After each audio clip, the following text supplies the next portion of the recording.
On Arsenal this week, do you see a remontada? Do you see a comeback happening in Paris? I'm more confident than I think some Arsenal fans are. I think that when you look at United have got a 3-0 lead on Thursday, and it's not beyond the realms of possibility that Bilbao could do something. So 1-0 in Paris, Arsenal. I think it just depends how Paris approach it. I mean, they are brilliant. The atmosphere is very, very good. And every time I've watched them against Man City, Liverpool and Villa, they've been very good. What I will say is they very rarely kill teams, though. And I mean, they actually lost to Liverpool in Paris, despite absolutely battering them. They lost. Villa got within a goal of them.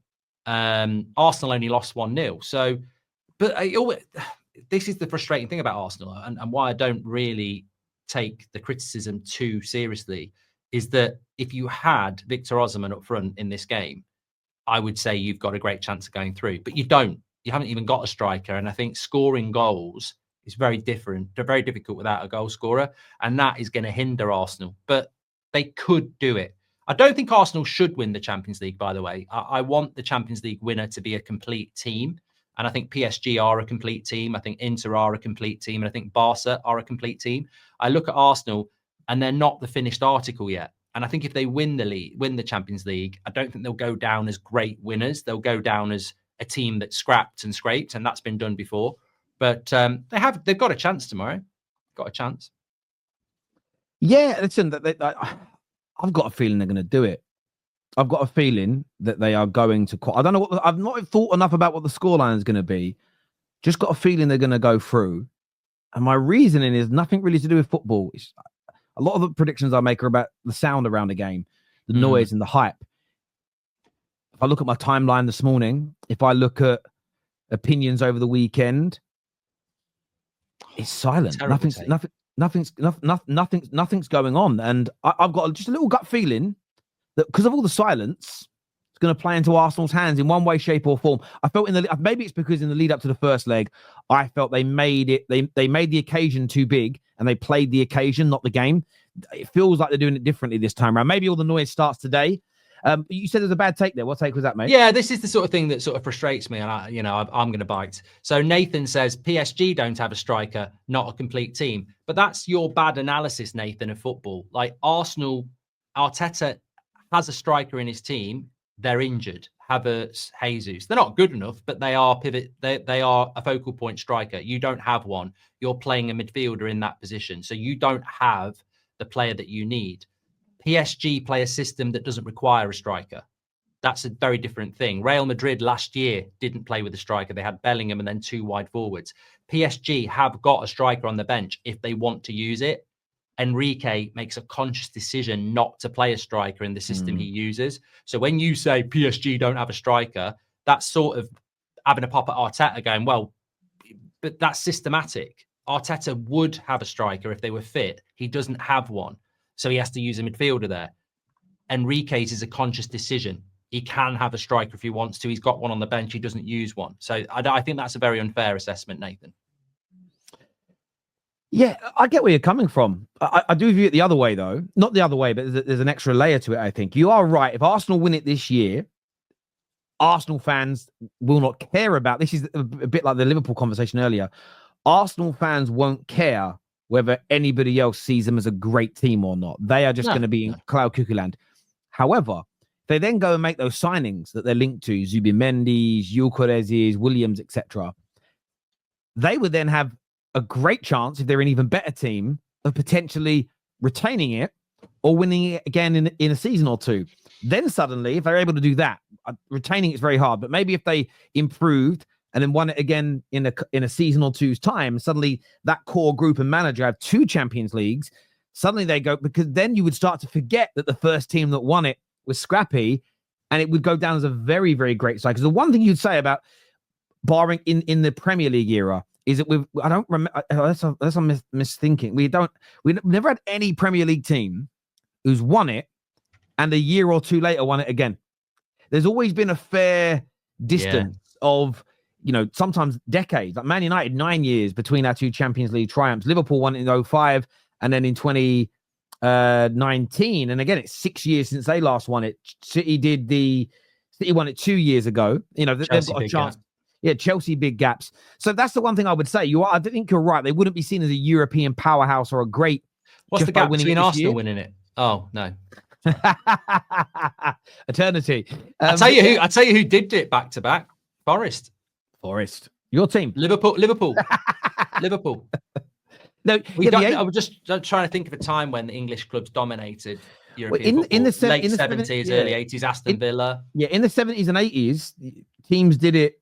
The English teams did it quite a bit. They would win it, and they went on to win it again. But I still feel, again, I'm not taking anything away from that era, but I feel it was different. And what I mean by that is that only the champions qualified for it.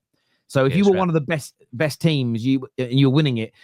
What's harder now about the Champions League than that era is that a team that comes third this season in the Premier League, say Man City, could legitimately be the best team in the world next season with transfers they buy.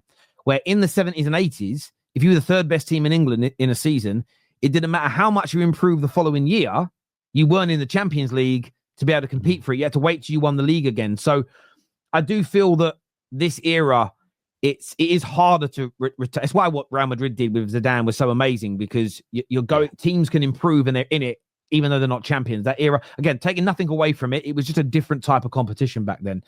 But viewers, listen, give us your thoughts on that. A few super chats here. Terry and Mark, but based on Wenger and these saying no promotion from the Europa, let's go all USA, NFL, and have no domestic promotions too. We basically got that anyway. Yeah, well, yeah, there is a big gap between the big gap between the teams that come up and go down. I've got a horrible feeling that all the promoted teams next season are going straight back down. All of them. A massive feeling on that. Hating on Trent is weird. Flex with the amount of Scousers I've met living in Spain and encouraging others to do so to rent their villas. I don't quite get that. Oh, I think it's just because it's hypocritical because there's a lot of Scousers who've got villas in Spain. Ah, right. I hear you. I think it's a joke. Yeah. I think it's a joke. I missed it. I'm so sorry if I ruined your super chat. I didn't mean to. Amorim can be a Portuguese champion this weekend. Yeah, he gets a medal, doesn't he? He gets a medal if they. Because they play each other, don't they? I can't wait to watch. Did you watch the Sporting game on the week? I actually sat there and had it on my phone. No. 2 late goals to win. They were 1-0 down. 2 goals in the last 10 minutes. A screamer to win it. And there's 2 games to go, level on points, Sporting on top on goal difference, but it's Benfica Sporting this weekend. So essentially, the team that wins it will, not mathematically, but they will win the league. There'll be a 3-point gap, plus the team that wins it will have the slightly superior goal difference. So, Scott McTominay's going to win a Scudetto, isn't he?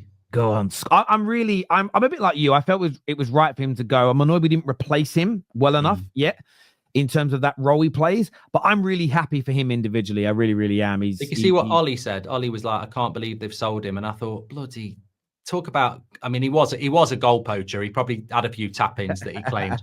But mate, Ollie was playing McTominay as a holding midfielder. It's Ten Hag who played him. That's the McTominay that's valuable. The one that's scoring goals as an attacking midfielder. Ollie never played him there. Yeah.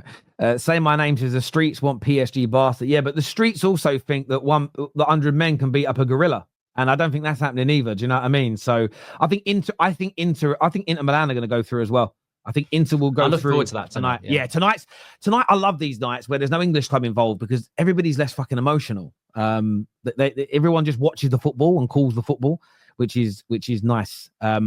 I love that our former United boys are winning things. Yeah, I want them to do well. I don't hate any of our players. I only ever really want people to move on. In the moment, you might say things you don't quite mean on a watch along or straight after a game. But I never wish ill on any of the players that leave the club. I don't hate them as individuals. I'm glad for Scott. I'm really glad. No, 100 men wouldn't win. They just wouldn't. I keep saying this to you, Kingsley. First man gets his male appendages ripped off, right? Gets his old boy and he gets the old Frank and Beans ripped off. Another guy gets his face bitten off. Every other man. I think 100 men. I'm tired of talking about it, Terry. To be honest, but I think 100 men would easily win. 100 men would win. Yeah, if they didn't run away. 100 Terrys, I'd back you. Cheers, mate. We'll do it. We'll get in there, get out Emery and Harry, and we'll have a go.